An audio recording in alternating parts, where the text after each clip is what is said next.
7th class का page number 37 Himalaya की बेटियां। इसके लेखक नागार्जुन हैं। ये उपवाचक है। सारांश है ये।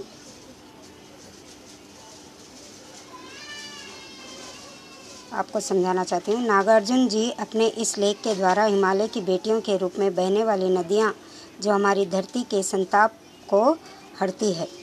तो यहाँ कवि नागार्जुन जी है। हिमालय की बेटियाँ ने हिमालय पिता है और जो नदियाँ बहती हैं उनके बेटियाँ हैं जो हमारी धरती का संताप हरती है, जो हमारी धरती पर बहती रहती है और हमारे कष्टों को दूर करती है। संताप यानी कष्ट विस्तार से बताया गया है। इन नदियों के विभिन्न मार्गों का वर्णन करते हुए उनकी बहनों की प्रक्रिया, उनके द्वारा बनाए जाने वाले विभिन्न रिश्तों का वर्णन करते हैं। तो हमारे देश में बहुत सारे गंगा, यमुना, गंगोत्री, राबी ऐसे बहुत सारे नदियां हैं। उनका वर्णन इन्होंने अलग अलग तरीके से किया है। उनके द्वारा बनाए जाने वाले विभिन्न रिश्तों का वर्णन करते हैं। यानी कवि लेखक यहाँ पर जो रिश्ते हैं उसको बनाया है।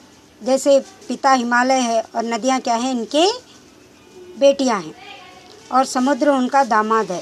समुद्र कौन है? उनका दामाद है। किनका? हिमालय का। जिनसे मिलने के लिए सभी नदियाँ ललायित रहती है। यानी समुद्र में सब नदियाँ क्या कहते हैं, बहते हुए समुद्र में मिलती है। तो इनको समुद्र को दामाद के रूप में देखा है और सभी नदियों को बेटियों के रूप में देखा है।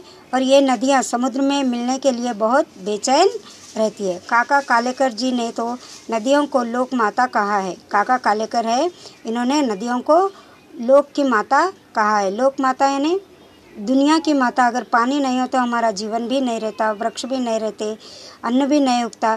तो इसीलिए काका कालेकर ने नदियों को लोक माता कहा है। लेखक इन नदियों को विभिन्न रिश्तों से जोड़ा है। लेखक नदियों को अलग अलग रिश्तों से जोड़ा, विभिन्न यानी अलग अलग रिश्तों से इसको जोड़ा है। जैसे कि दादी, मौसी, मामी, बेटी, बहन इत्यादि नदियों के किनारे बैठने पर प्राप्त होने वाली शांति व आनंद की भी भूरी भूरी प्रशंसा की है।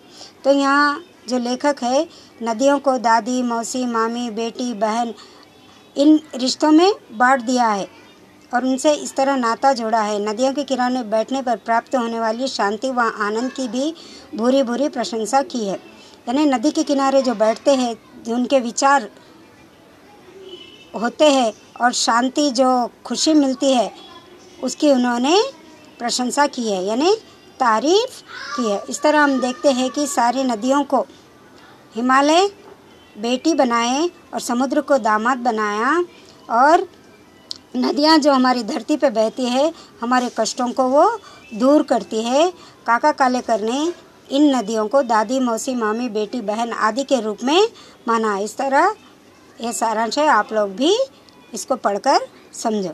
धन्यवाद।